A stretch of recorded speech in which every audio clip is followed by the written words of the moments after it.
Olá, eu sou Jennifer Rodrigues e essa é a Dor Duarte. E você está ouvindo o podcast Comunidade Preparada, uma iniciativa do GTP+, com apoio do Fundo Positivo.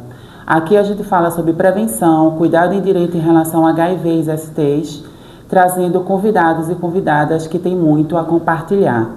E o tema do episódio de hoje é políticas públicas de prevenção às ISTs e o papel da sociedade civil na efetivação dessas políticas.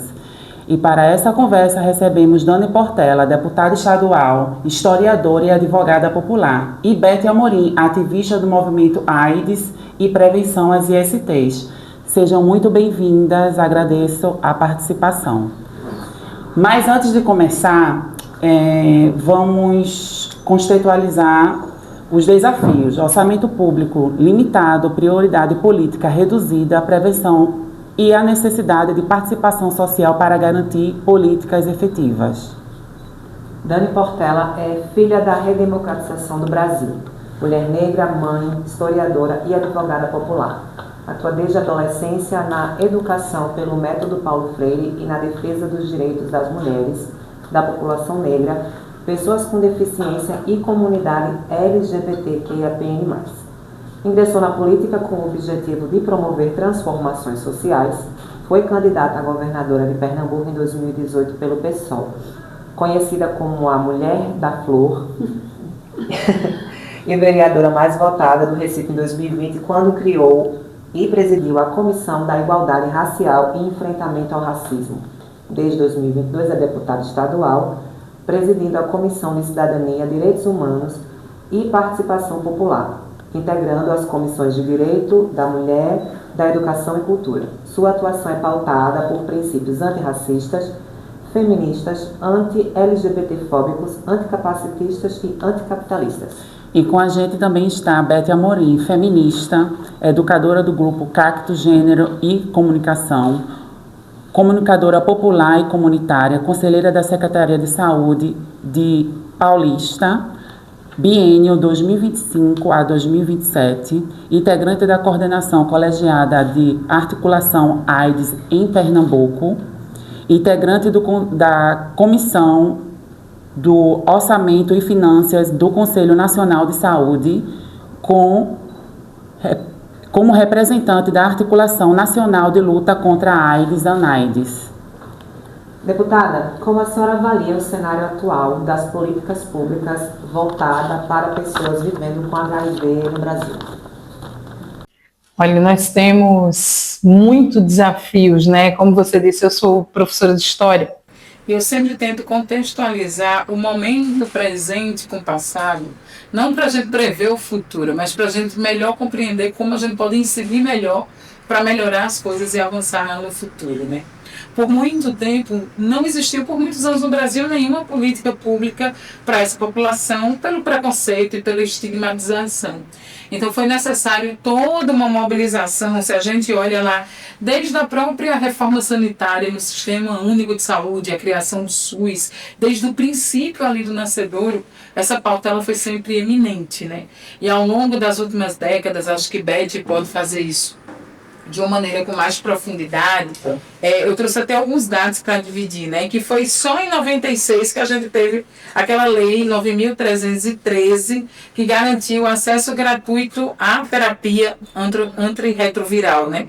Tornando naquele momento o Brasil pioneiro. Então o Brasil lá atrás, de muitas lutas, de perder muitas pessoas importantes, artistas de vários meios, perdeu para o vírus e para toda a estigmatização que trazia, o Brasil foi pioneiro naquele momento, ainda nos anos 90, para garantir isso. Aí fomos pioneiros e tantos anos depois, a gente tem avanços e retrocessos, avanços e recuos. Então os dados eles apontam para a gente que hoje a gente tem cerca de 1 milhão de pessoas vivendo com HIV no país, né? E que apesar de você ter um número ainda grande e expressivo de pessoas infectadas, a mortalidade ela vem caindo. Então isso é muito importante no tratamento, na garantia do acesso às medicações ao tratamento. Então é uma mortalidade que vem caindo em 60%. Mas você vê como isso está atrelado, é política de saúde, mas está atrelado com o contexto político nacional. A gente não tem como dissociar a saúde, política pública de saúde, de pessoas vivendo com HIV, AIDS e outras ISTs, com o contexto político. Por quê?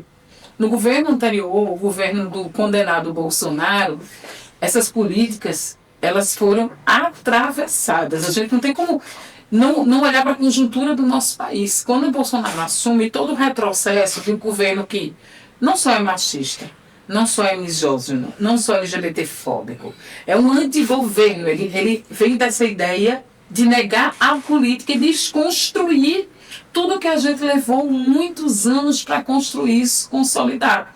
Então, quando você olha para o governo de Bolsonaro, veja, ele bota no Ministério da Mulher uma mulher contrária aos direitos das mulheres e das lutas feministas. Ele bota no Ministério do Meio Ambiente alguém a favor do desmatamento, contra a demarcação de territórios. Ele bota no Ministério da Saúde alguém contrário à vacina. O Brasil, referência mundial de vacinação em massa. Ele bota alguém que nega um vírus como o Covid-19. Então, imagine o impacto de um governo negacionista da ciência para a pauta que a gente está debatendo aqui hoje, que é fundamental para nós, mas que, inclusive, não teve nenhuma relevância no governo anterior, teve orçamento cortado, interrompido. Então, nós vivemos um caos. E agora a gente está voltando a reorganizar esse caos. Então, a gente teve avanço, um grande recuo, e a gente está se organizando para avançar de novo. Dizer que está perfeito, não está. Mas que a gente volta a conseguir incidir para avançar. A gente quer viver num mundo onde as pessoas, principalmente a gente pensa numa saúde integral dessas pessoas. Porque você pode ter até acesso à medicação, ao diagnóstico precoce, você pode até acabar com a transmissão de mãe para filhos, você pode controlar muitas outras coisas. Mas você tem que olhar para a saúde integral. Como vivem essas pessoas? Como está a saúde mental? A gente tem pouco investimento em saúde mental. Como está a educação, moradia, alimentação, segurança alimentar, geração de emprego, renda? É olhar para essas pessoas num campo de vista integral. Então, acho que o Brasil tem muitos desafios para voltar a avançar e ser pioneiro de novo nas políticas no mundo. Hoje, nós não somos. Deputada, quais os avanços tivemos nos últimos anos? Apesar de toda essa questão que a senhora levantou. Pula Bolsonaro. Pulando o Bolsonaro, acho que a coisa do PrEP é um grande avanço para mim, assim. Você tem a aplicação mais extensa, e isso diminui os casos de infecção, amplia a prevenção. Então, hoje você tem o uso do PrEP, por exemplo, ele aumentou mais de 100%. E aí você tem, quando você liga, eu sou um professor de história que gosta de números, e aí quando você olha isso, para os números de pessoas que não vão ser infectadas, então a prevenção ela tem sido eficaz. E como você pode pensar em formas preventivas, em tratar também de uma coisa muito simples, que é uma coisa que uma sociedade em pleno século XXI ainda enfrenta muito tabu, que é falar de educação sexual. Como o bolsonarismo ele foi tão nefasto para muitas pautas, não apenas para essa, que é a coisa de proibição de debate de educação sexual na escola. Então, a direita, a extrema-direita, o aumento do conservadorismo, do fundamentalismo religioso, ele quer capturar os nossos corpos e as nossas vidas. Então, ele convence as pessoas com mentiras, com fake news, numa época digital que as pessoas não aprofundam nada, são debates rasos, fica só na espuma dos debates, com muito ódio, notícias que se espalham rápidas com tia, grupo de família, grupo de WhatsApp, que falava que a educação sexual nas escolas era ensinar as crianças a fazerem sexo. Isso é um absurdo.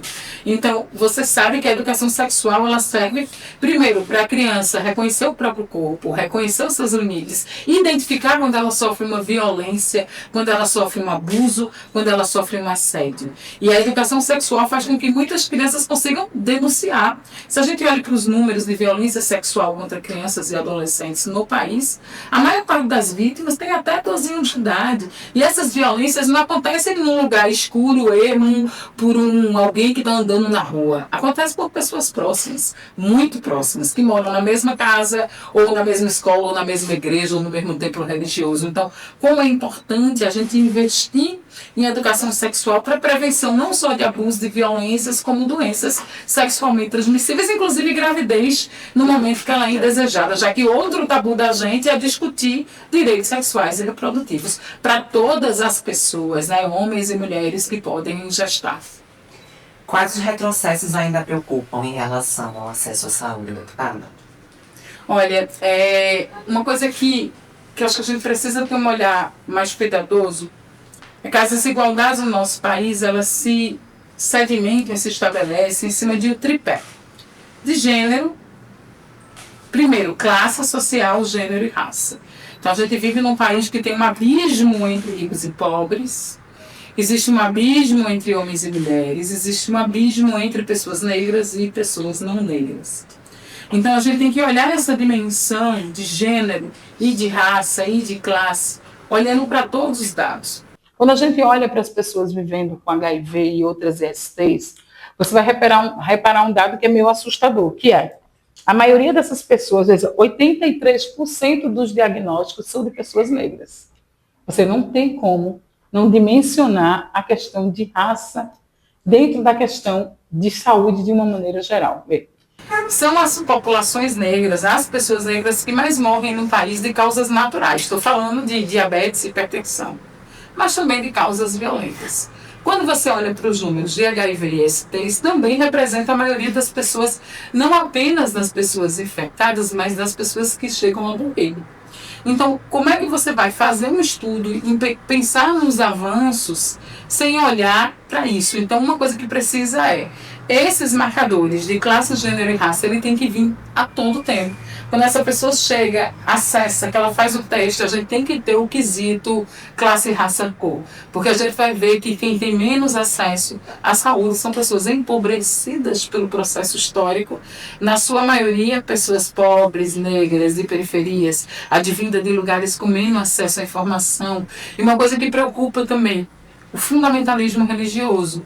Então, a gente tinha um estigma em relação a essas doenças, que eram doenças que preponderavam sobre a comunidade LGBTQIA+. O tempo mostra que isso não é verdade. Então, hoje, inclusive, tem crescido de volta a infecção entre as pessoas mais jovens, entre mulheres casadas e entre pessoas evangélicas. E a gente não discute isso, porque a gente quer que religião não se misture com nada, mas se mistura sim, porque é um ambiente que é muito propício para que essas mulheres vivam relações monogâmicas, e nessas relações monogâmicas, mulheres já mais velhas, de meia idade, que estão sendo infectadas, sem nem imaginar ou se prevenir da maneira adequada e necessária. Então, acho que a gente precisa avançar, principalmente cruzando esses dados, para que as políticas sejam mais efetivas. A gente tem que saber quem são os nossos sujeitos e sujeitas prioritários, para que todo programa que a gente crie ele possa dar certo. Quais são os principais desafios para fortalecer a prevenção e o tratamento no SUS? Olha, o SUS, eu sou uma árdua defensora do SUS.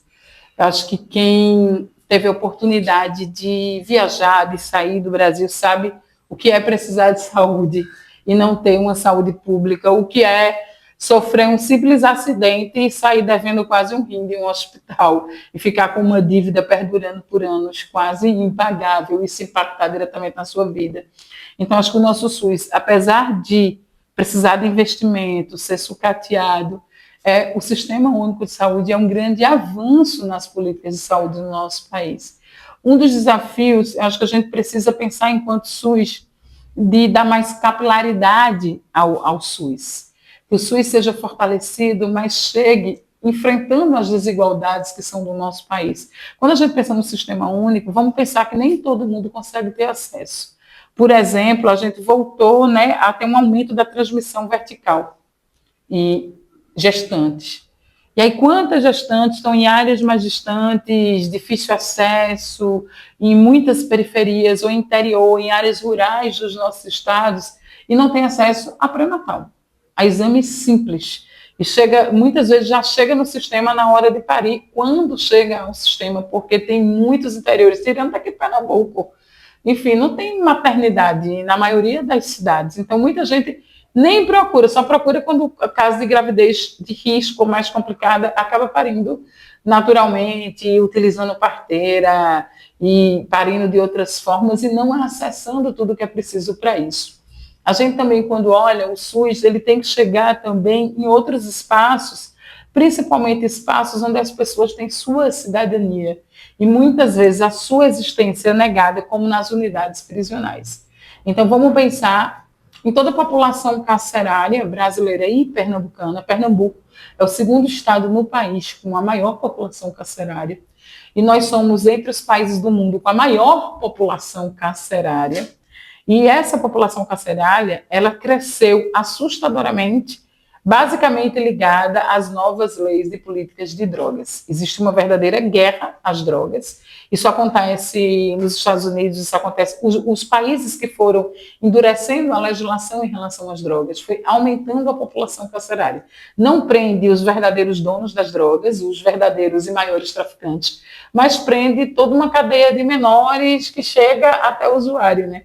Porque quem é que escolhe quem é traficante e quem é o usuário? Não é a mesma polícia que vai na beira-mar de Boa Viagem e que entra nas nossas favelas. Não é, não trata as pessoas da mesma forma. Então, se você olha aqui, quase a metade da nossa população carcerária, 44%, é formado por presos e presas provisoriamente, não tem sentença condenatória. São milhares de pessoas que sequer deveriam estar naquelas unidades prisionais. Ou estão ali por crimes muito pequenos, crimes de bagatela, que não deveriam nem estar no sistema, ou já estando no sistema, já pagaram o tempo pela qual seriam apenados, mas já estão lá há mais tempo e ainda continuam no sistema. E se você olha para os problemas de saúde, e aí eu venho falar de HIV e IST, ou até problemas como tuberculose.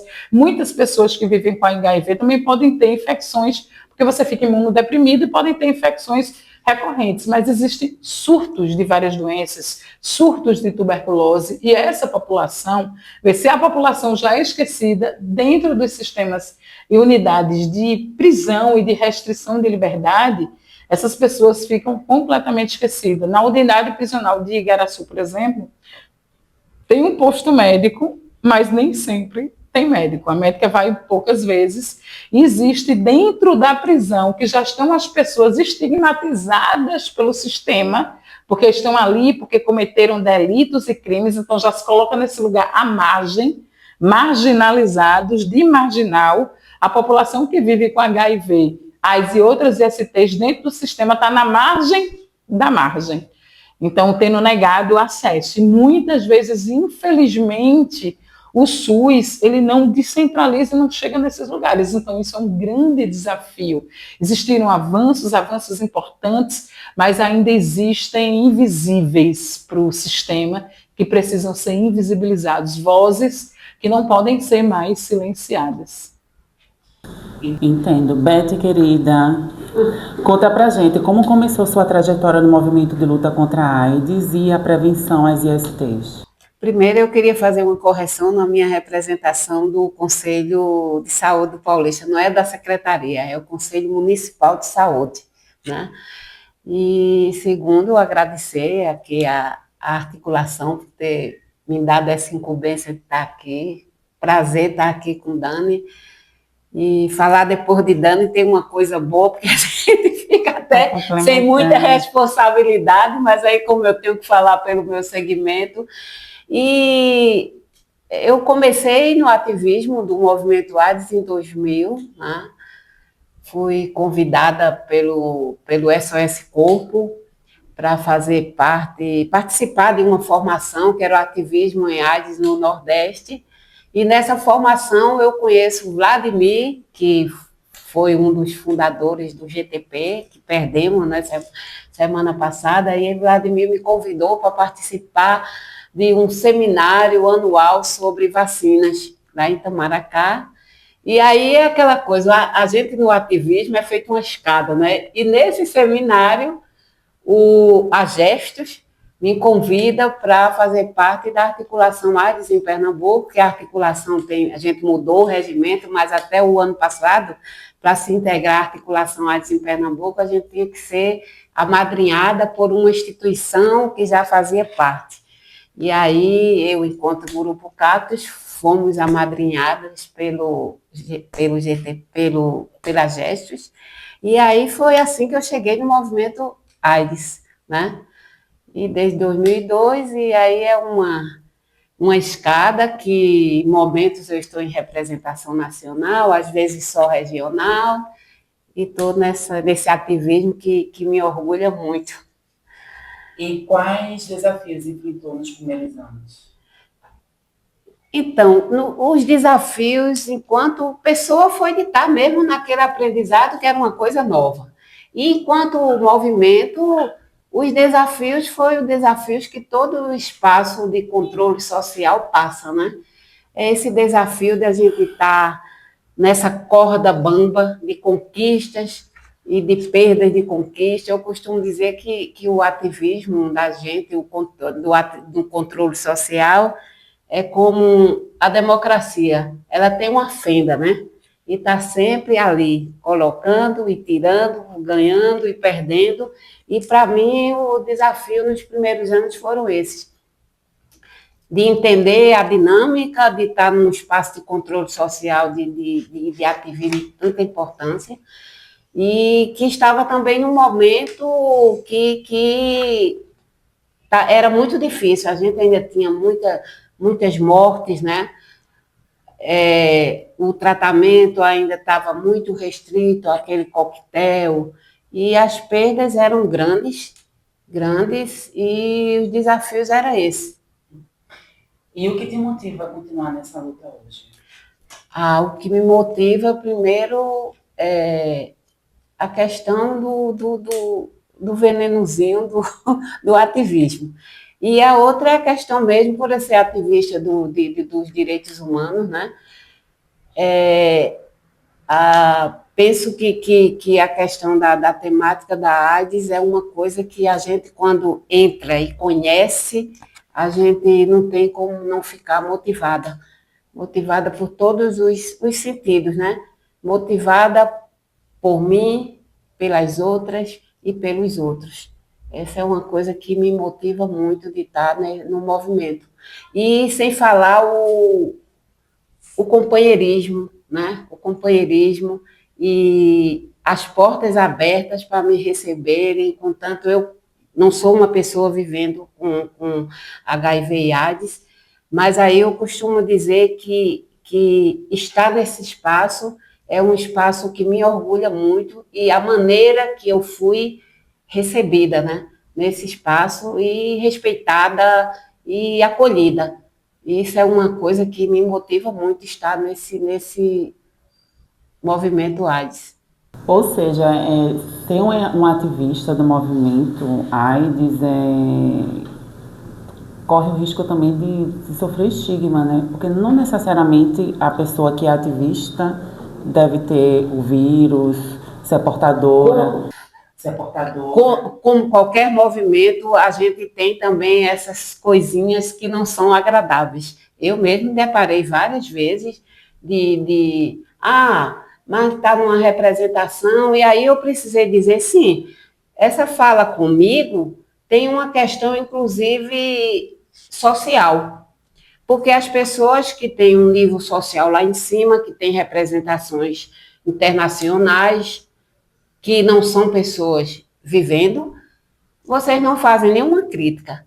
E o que é que respalda essa pessoa de estar lá e eu ou outras não estarem também? Agora, é preciso que eu e todas e todos e todos que estão e que não são pessoas vivendo, que tenham o entendimento de qual é o momento que eu posso estar e qual é o momento que eu tenho que sair. Porque tem momentos que a sujeita política é que tem que estar ali, não sou eu, né? Não sou eu. Mas e principalmente a articulação AIDS tem essa questão, porque por ser um fórum, ela agrega pessoas vivendo e convivendo, né? Já as redes, não, as redes são de pessoas vivendo, tem esse diferencial. E aí é uma coisa também que me deixa muito feliz de estar na articulação, porque eu tenho essa possibilidade de estar num espaço de ativismo que me faz bem e que me permite estar nele. Eu queria só problematizar com um conceito que a gente tem escutado muito, que é essa coisa do lugar de fala, né? Um conceito que foi traduzido por Djamila Ribeiro, uma filósofa negra. E Djamila, só que o lugar de fala, ele foi aplicado por muita gente no Brasil de maneira equivocada, como se o lugar de fala fosse o lugar do silêncio, tipo, cala a boca, você não pode falar sobre isso. Então, se eu estou falando sobre racismo, você é uma pessoa branca, fica calada, você não pode falar. Se eu estou falando sobre pessoas que vivem com HIV e AIDS e eu não sou uma pessoa que vive com HIV e AIDS, cala a boca, você não pode falar. Então, o lugar de fala virou tipo um lugar de silêncio, não é isso. O lugar de fala parte do pressuposto de que nós falamos de lugares diferentes. Então, eu sou uma mulher negra, eu vou experimentar racismo em mim. E se eu tiver a pele mais escura, mais ainda. Uma pessoa branca não vai experimentar racismo, não significa que ela não pode ser uma grande ativista da luta antirracista. Então, se eu não sou uma pessoa que vive com HIV, mas eu convivo com essas pessoas, eu posso ser uma ativista. Agora, entendendo que eu nunca vou falar do lugar quem sofre o estigma, quem sofre o preconceito, quem sofre os efeitos colaterais da medicação, né? Quem é afastado da família, quem sofre rejeição em relações afetivas, quando anunciam. Então, assim, nós falamos sobre assuntos similares, nos envolvemos na mesma luta, mas partindo de locais de fala, de experiências muito distintas. Então, é respeitar quem fala em primeira pessoa, quem entende e traz aquela experiência para si, né? E acho que hoje a gente tem rompido muitos estigmas. As redes sociais têm ajudado nisso. Eu mesmo sigo várias pessoas que vivem com HIV, e, assim, pessoas indetectáveis e que até quem não conhecia os termos, que falam abertamente sobre isso nas redes sociais, que falam do seu dia a dia, parlamentares, ativistas, influenciadores, e que têm falado disso com menos estigma, menos preconceito, mais informação, mais naturalidade. Mas tem muitas pessoas, eu me aproximo da pauta muito próximo com as cidadãs positivas. São as primeiras que chegaram muito perto de mim.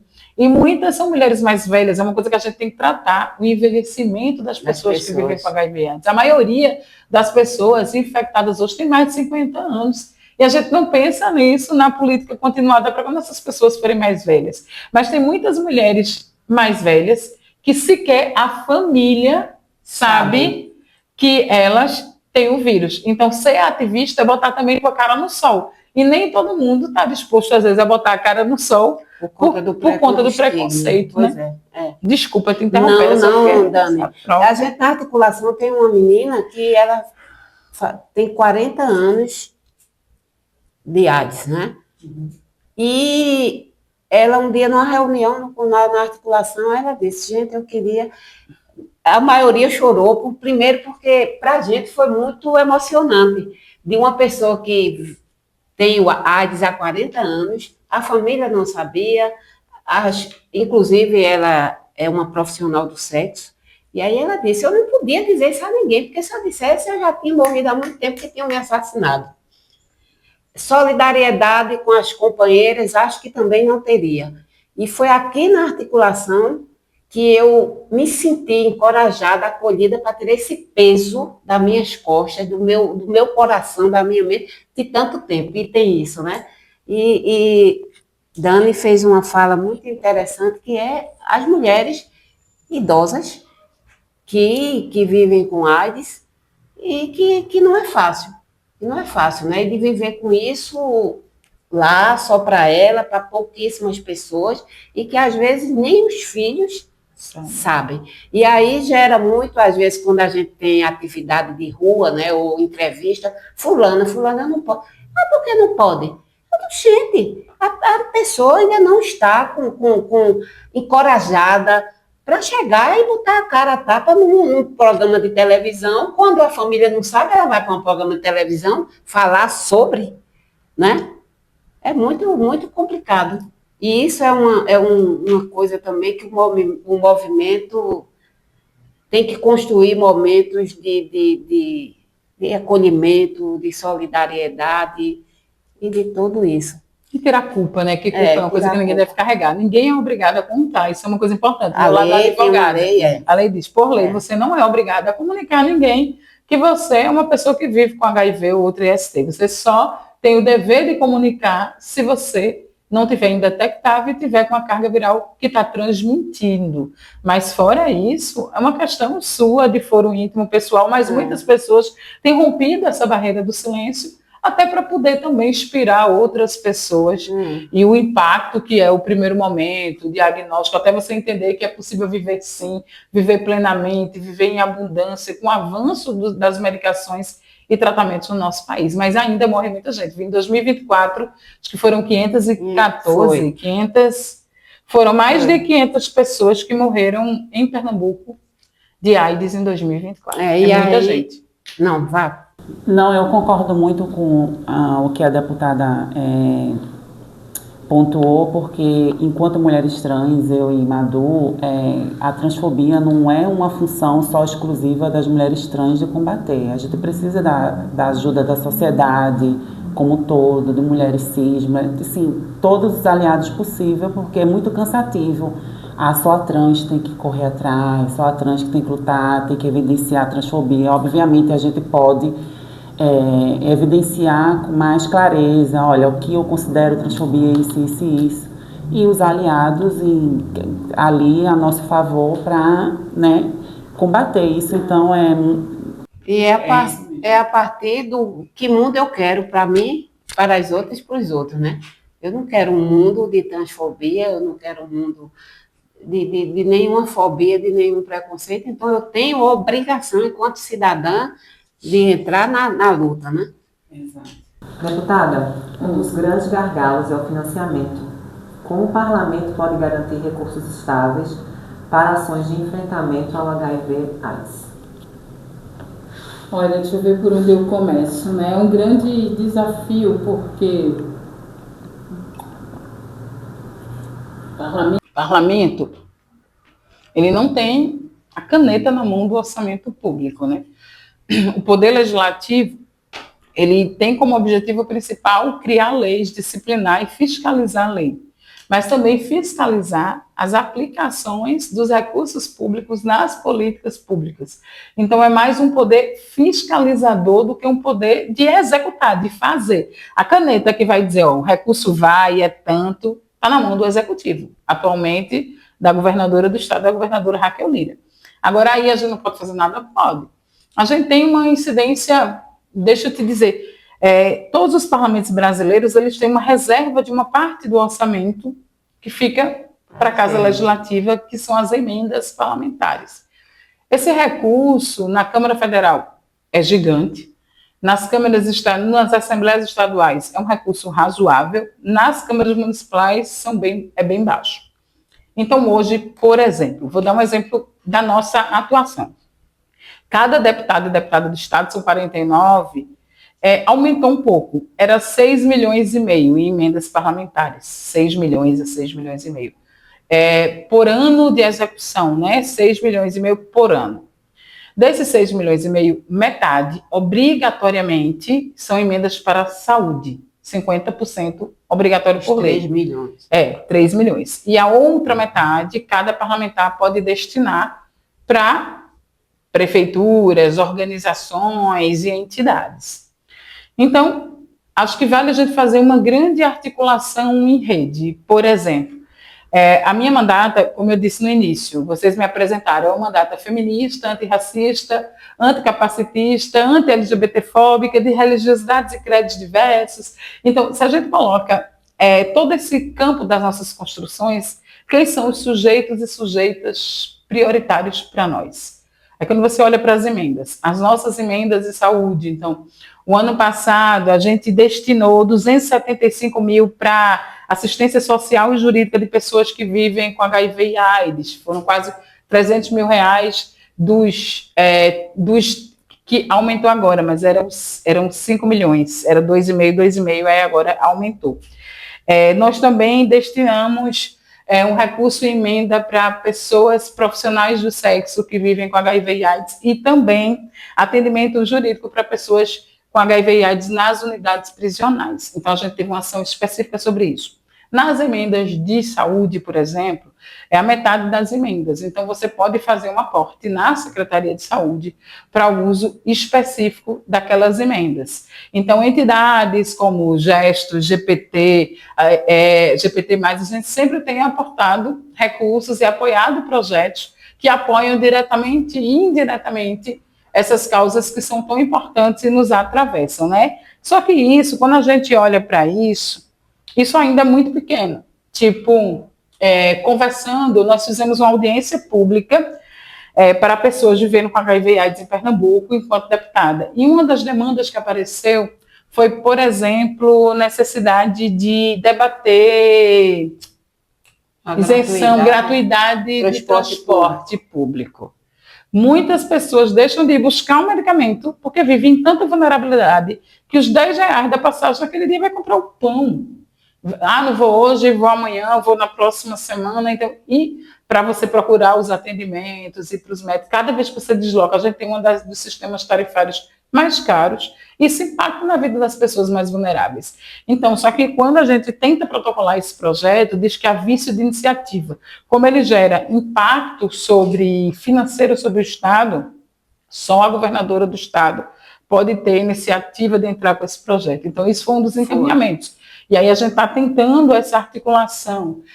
Uma outra parte, acho que esse ano, inclusive, eu tenho uma boa notícia para dar, que eu digo que eu sou uma pessoa articulada e bem preparada, que é o seguinte, eu participei de uma grande articulação na Assembleia e eu consegui uma coisa inusitada, que nunca ninguém do nosso campo tinha conseguido assento nas comissões principais, as comissões que decidem mesmo o que é que vai tramitar como projeto de lei, para onde é que vai o recurso, que podem opinar sobre o recurso público, que é a Comissão de Finanças. E eu consegui, gente, agora, desde 5 dias atrás, eu sou titular da Comissão de Finanças. Então, da lei orçamentária do ano que vem, eu vou ser a relatora do projeto da governadora em todo o orçamento para a pauta LGBT, mulheres e negros e negras.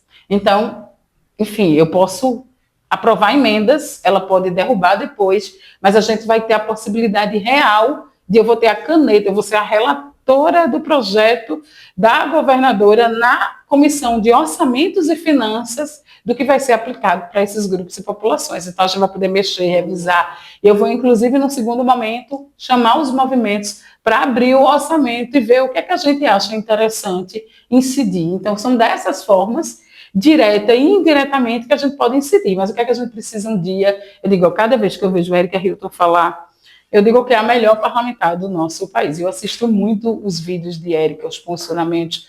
Vejo o número de mulheres travestis que têm sido eleitas nas casas legislativas, mostra que um dia eu sonho com o país. Olha, eu amo o presidente Lula, eu sou a maior eleitora do presidente Lula, mas o meu sonho um dia é que esse país seja presidido por uma mulher negra. E se essa mulher negra for travesti, é o país do futuro que a gente quer. Aí a caneta vai estar na nossa mão. Pernambuco ser governado por uma mulher, Recife ter uma prefeita, nunca teve na história do país, nunca teve na história da cidade, teve a primeira governadora mulher, mas que não é do nosso campo, quando a Secretaria da Mulher tem os 5 piores orçamentos de todas as secretarias. Isso não é desenvolver política para as mulheres.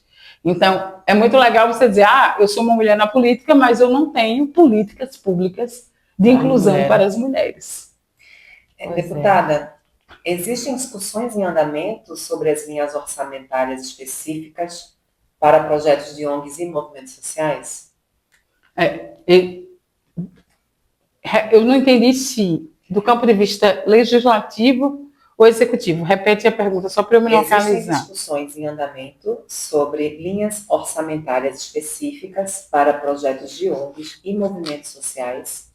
Não. Não existe. Acho que não existe nada organizado pensando no orçamento específico para isso. Então, acho que a gente tem que fazer muito barulho, porque eu digo, sem dinheiro não se faz política pública. Onde está? Porque é muito bonito, na época da propaganda, das eleições, todo mundo coloca na propaganda, prioriza e fala e promete. Mas a gente só consegue executar se tiver recurso. Então, existe muito debate, muita mobilização, muita incidência para a gente dialogar, a gente pode pensar num grupo de trabalho, numa frente parlamentar, mas deixa eu dizer uma coisa para vocês. Uma das coisas importantes, veja, eu presido a Comissão de Direitos Humanos, eu sou vice-presidenta da Comissão da Mulher, sou da Comissão da Educação. A gente precisa também levar esses temas, esse debate para as nossas escolas. Acho que a gente precisa ampliar muito com o que a gente debate, descentralizar.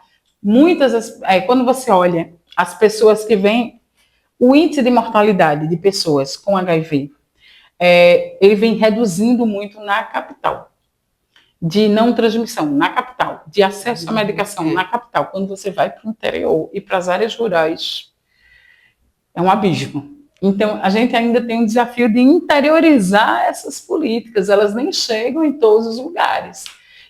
Mas o ambiente, ele é muito hostil para nós. Hoje, a Assembleia Legislativa, de 49 deputados e deputadas, só 5, veja, 5 não são ex-prefeitos ou ex-prefeitas, filhas ou filhos de ex-prefeitas ou prefeitas, filhos ou esposas de ex-prefeitos, prefeitas, deputados federais, senadores e ex-governadores. É o DNA. A política é o DNA, é passada de pai para filho de maneira hereditária e vitalícia. Só 5 de 49 é gente como a gente, assim, que vem dos mesmos lugares, pisa o chão que a gente pisa, bebe onde a gente bebe, farra onde a gente farra, vive nos movimentos que a gente vive. Mas esse ambiente é feito para que a gente não chegue lá, para que pessoas como a gente não consigam chegar. A gente tem um ambiente muito conservador, muito elitista e muito fundamentalista religioso. Hoje, na LEP, eu não sei nem contar quantos bispos, pastores e missionários que estão lá. Então, eles estão se organizando. Eu tenho dificuldade de propor projetos que avancem nas nossas pautas. Porque a gente tem um ambiente extremamente conservador que tem se organizado no país inteiro. Então, veja, são um monte de pautas anti-LGBTs sendo pensadas na cabeça de serpente, filho da serpente, aquele Nicolas Ferreira, por exemplo, pensadas e espalhadas para parlamentos, são câmaras, Assembleia Legislativa no país inteiro, entrando com projeto anti-LGBTs. Primeiro, eles acessaram um ambiente muito conservador, que são os conselhos de medicina, Conselho Federal de Medicina e os conselhos estaduais, para mudar as resoluções em relação a tratamento, cirurgia, hormonização. A CONANDA, eu fiz uma grande articulação aqui e consegui barrar aqui um projeto histórico que queria proibir, veja, para as pessoas LGBTs, em especial as pessoas trans, entre 16 e 18 anos, tratamento, inclusive psicológico. Então, você está ali todo dia matando um leão por dia, né? Então, são projetos que querem barrar o uso do nome social, proibir falar de gênero nas escolas. Aí, paralelamente a isso, esses projetos não querem de forma alguma tratar do público de pessoas vivendo com HIV/AIDS, porque eles ainda estigmatizam o conservadorismo, ainda estigmatizam esses corpos. E, paralelo a isso, crescendo projetos de imposição de intervalos bíblicos nas escolas, obrigatoriedade de Bíblia nas bibliotecas públicas, um projeto falando de cristofobia, como se fosse proibido a gente ter preconceito contra as pessoas cristãs, como se um monte de cristão fosse perseguido aqui no Brasil, né? A gente sabe que a perseguição não se dá com essa religião, se dá com as religiões de matriz africana ou afro-indígena. Então, existe em curso um projeto teocrático de poder, conservador, fundamentalista, violento contra os direitos de populações historicamente esquecidas. Então, a gente tem que se organizar muito para poder avançar num ambiente que ainda é bastante conservador de costumes, né? E conservador econômico mesmo. São as mesmas elites, os filhos de elite que não querem ver pessoas como nós ocupando esses espaços. Dentro dessa fala, me permita, a articulação ADES tem uma ação que de 2 em 2 anos ela constrói agenda positiva, que é uma carta política que a gente apresenta aos candidatos, candidatas, né, e candidatos, e os que são eleitos e assinaram a nossa agenda política, a gente retorna lá. Em Paulista, dentro dessa fala o parlamentar, um dos 3 que assinaram, que foram eleitos, muitos assinaram, mas só 3 foram eleitos, né? E o do PT, a gente foi lá para ele criar a frente parlamentar. A gente mandou todos os modelinhos lá de São Paulo, tudo. E depois ele, Beto, eu queria falar contigo, e Abreu, que divide a coordenação colegiada comigo, né? Quando chegamos lá, ele disse, ô Beto, não era melhor a gente colocar a Comissão Parlamentar de Saúde? Porque quando a gente colocou, eu estava dialogando aí, Frente Parlamentar de ST, AIDS e hepatites, eles automaticamente ligam a questão de gay, e é verdade, e é verdade. E aí a gente vai ter uma dificuldade de discutir isso. Aí eu disse, pô, George, ou a gente vai arrumar um caminho para a gente ficar aqui, nisso aqui, no dia que o seu requerimento for ser votado, a gente vota lá, e aí é isso, esse conservadorismo que vem de cima para baixo e vai de baixo para cima, como isso atrapalha, né, a nossa ação parlamentar e a ação também... E não colocar a gente numa caixa, né? Sim, Porque sim. quando você pensa, você tem que pensar na saúde e tratamento integrado. Você falou aí em sífilis, hepatite, Sim. tuberculose, todas essas doenças que são tratadas isoladamente e devem ser vistas no conjunto como um todo, né? Sim. Beth, então, qual tem sido a importância das organizações da sociedade civil na resposta à epidemia? Fundamental, fundamental. As organizações e os movimentos, fundamental. Se hoje a gente tem muitas conquistas, o tratamento gratuito, que é o único país do mundo, né, que oferta o tratamento para HIV e AIDS, e para as doenças oportunistas, né, a tuberculose é a principal, e se não fosse a ação política das organizações e dos movimentos, com certeza a gente não estaria, claro, muito tem que se conquistar, porque também foi como o Dani falou no início da fala dela, o movimento vive de conquistas e de perdas.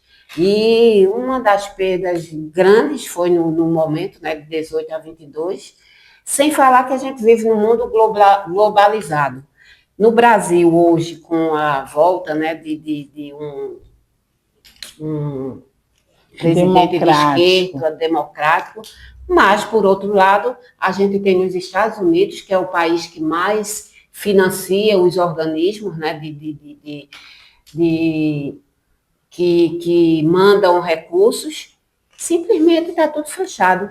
Organismo como o NAIDS, já se sabe que só tem possibilidade de estar no funcionamento esse ano, porque para o ano a gente não sabe, porque a política do Trump e de vários chefes de estados e países da Europa, que é de onde vem muito financiamento, né?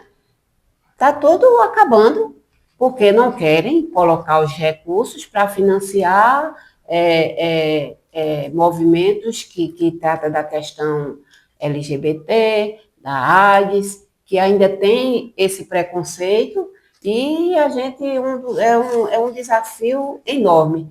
E por isso da importância da atuação política das organizações. A gente tem aqui a Gestos, que tem uma referência, né, internacional, inclusive a Gestos representa o movimento AIDS lá na ONU. Tem o GTP, que também está em várias representações, e eu estou falando aqui da gente de Recife, Pernambuco, mas no Brasil todo, as organizações que foram criadas em 80, né, que pegaram mesmo o momento mais triste, cruel, sem se ter medicamento, sem ter nada, e que ainda hoje vem sobrevivendo aos trancos e barrancos. Mas é fundamental a participação e o papel das organizações e do movimento. Beth, o movimento AIDS ainda tem o mesmo espaço e reconhecimento político que teve anteriormente? Tem. Eu costumo dizer que é como se a gente estivesse no momento de viver da fama, mas que não é bem esse termo. A gente ainda é reconhecida mundialmente.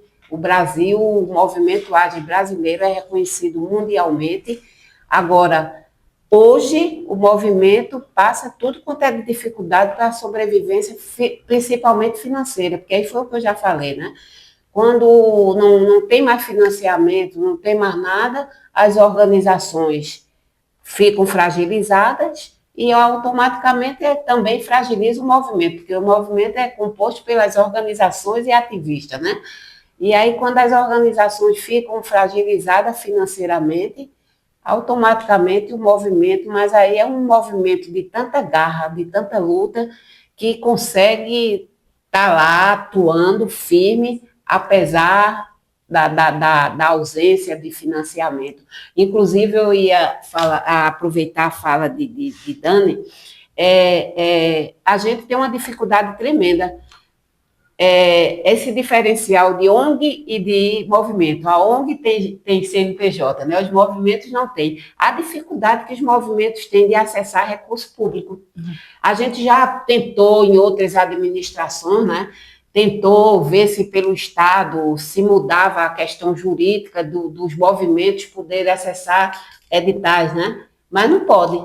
Tem que uma organização usar o CNPJ, e aí é difícil. Eu converso muito com o Abreu, por exemplo, sai um edital. Mas aí, quando sai o edital, o GTP já está precisando tanto de um recurso que fica difícil para ele dizer, ó, a gente vai fazer esse edital, vai mandar essa linha de projeto aqui para o GTP e essa aqui para articulação. Mas se for ver no interno, quando discutir a coordenação do GTP, vai saber que isso aqui vai fazer falta aqui. E aí fica numa encruzilhada das organizações não terem nem como fazer isso. E aí fica o movimento feito a gente da articulação, não tem recurso para uma passagem, não tem.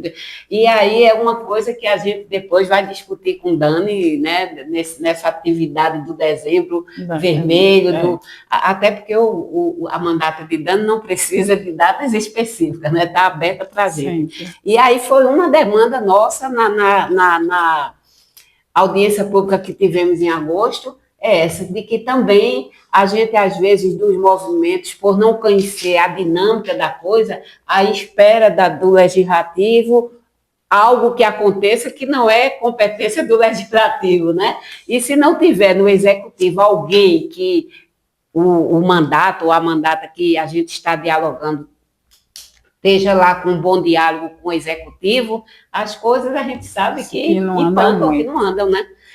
Um bom exemplo, Dani falou das pessoas que hoje vivem, descobriu cedo tudo, inclusive vive só com HIV, não desenvolve para AIDS. Mas aí não é só essa questão, em que condições de vulnerabilidade social essas pessoas estão, né? Não estão com AIDS, estão com HIV, mas estão em vulnerabilidade social e que podem a qualquer momento desenvolver a AIDS, né? E aí, hoje, você não consegue em nenhum estado o passe gratuito no transporte público simplesmente para você ter AIDS, né? Não tem mais, tem que ir lá por uma linha da assistência social, se a pessoa desenvolveu alguma deficiência, porque a AIDS em si, ela não permite mais. E aí a gente até entende, porque a AIDS de 80 não é mais hoje, né? Os dados que Dani trouxe já nos mostram que é uma outra realidade, mas que é uma realidade muito distante da realidade que queremos. Deputada, populações como LGBTQIA+, pessoas em situação de rua e privadas de liberdade ainda são as mais afetadas pelo vírus HIV. Quais políticas específicas devem ser pensadas e ampliadas para esses grupos? Olha, isso fala das outras coisas que nos atravessam, né, das outras vulnerabilidades. Inclusive, eu quero pedir licença, que eu estava aqui no telefone, pedindo a atualização de um projeto de lei que nós protocolamos, que eu não estava conseguindo abrir o trâmite legislativo pelo meu celular. Então, eu estava aqui, vocês falando e eu olhando, estou esperando a resposta aqui, que é o seguinte: a gente protocolou um projeto de lei, e eu quero saber em que fase ele está de tramitação, para eu informar corretinho, estou aguardando a resposta. Mas é o projeto de lei 3129, um projeto deste ano, que foi a partir da nossa audiência pública que a gente construiu esse projeto, que é voltado para as mulheres, né? Institui, no âmbito do Estado de Pernambuco, a política estadual de enfrentamento do HIV e AIDS e outras infecções sexualmente transmissíveis, as ISTs, para as mulheres em situação de vulnerabilidade. Então, especificamente para mulheres cis ou trans que vivam em situação de vulnerabilidade. Acabei de receber aqui que esse projeto ele ainda está na Comissão de Legislação, Constituição e Justiça, aguardando ser votado. Então, assim, eu tenho feito uma pressão porque os meus projetos eles ficam arquivados nas comissões. Então, semana passada, a gente obteve uma grande vitória de um projeto de minha autoria, que foi o projeto de cotas. Foi o primeiro projeto quando eu protocolei. Quando eu me elegi deputada, era o meu compromisso com a luta antirracista. Foi o primeiro projeto que eu protocolei em 2023. Só a semana passada a gente conseguiu a votação, depois que a governadora lança um concurso sem previsão de cotas raciais. Só que já tinha um projeto desde o início da legislatura prevendo isso.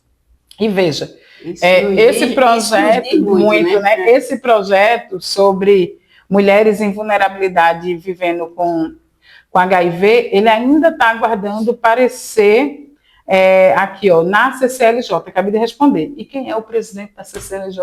Abafa o caso. É o coronel Alberto Feitosa. Então, assim, mas vejam, essa luta todo dia. Chega na Comissão da Educação, o presidente é o pastor Renato Antunes. Chega na comissão, é o bispo de não sei aonde. Então, mesmo com essa conjuntura, a gente tem espremido, e sabe como é que tem feito a articulação, gente? É isso, ó, passa esse projeto meu e o projeto seu, só não baixam nossas bandeiras. Projetos que forem desfavoráveis, de ataque, esses eu vou para cima. Mas projeto, tipo agora, eles queriam trocar um projeto para votar isenção de PVA para moto. Eu disse, oxe, pode votar, eu voto. Agora botem um projeto meu. Esses que não atingem as nossas populações, eu faço o acordo, porque parlamento, você às vezes tem que fazer essas sessões. Então eu estou com esse projeto importante, voltado para criar uma política estadual. E o que é uma política estadual? São diretrizes, princípios, prioridades e orçamento. Não se faz política sem orçamento. Então, você falou da população LGBTQIAPN+, da população vivendo em vulnerabilidade, que são atravessadas por várias outras desigualdades. Essa é só mais uma camada delas. E hoje, você não pode tratar, acho que como presidente da Comissão de Direitos Humanos, respeitar os direitos humanos de todas as pessoas é entender as suas especificidades, as suas necessidades diferentes e tratar todo mundo igual na igualdade, diferente nas diferenças. Se você bota, todo mundo tem que ser igual perante a lei, mas na prática, essa igualdade ela é muito distante da realidade. Então, a gente tem que incidir especificamente sobre os públicos prioritários, querendo a universalização da saúde, do SUS, para todas as pessoas. Então, um princípio que parece estar muito distante, a gente tem que trazer para próximo a partir dessa atuação conjunta. Eu acredito muito nisso. Movimentos sociais, organizações, entidades, ativistas e comunidade no geral, elevando essa voz para a gente se articular e pensar em saída juntos. Ninguém vem com saída pronta. Essa saída tem que ser construída coletivamente, com muita escuta, né? Afinal, eu sempre digo, a gente nasceu com 2 ouvidos e uma boca só. Reforçamos a importância da participação popular e de políticas públicas efetivas para a prevenção às ISTs e para a defesa dos direitos humanos. Agradecemos a participação de Dani Portela, Bete Amorim, que trouxeram contribuições valiosas para entendermos melhor o tema de hoje. Muito obrigada. E se você gostou desse episódio, compartilhe com outras pessoas. Informações de qualidade também é prevenção. Lembre-se, viver com saúde e dignidade é um direito de todos nós. Acompanhe as ações do GTP+, e do Fundo Positivo nas redes sociais, @GTpositivo e @Fundo Positivo. É isso. Tchau. Ei, gente, um salve para Vladimir. Acho que a gente se despede. Lembrando que... De palmas.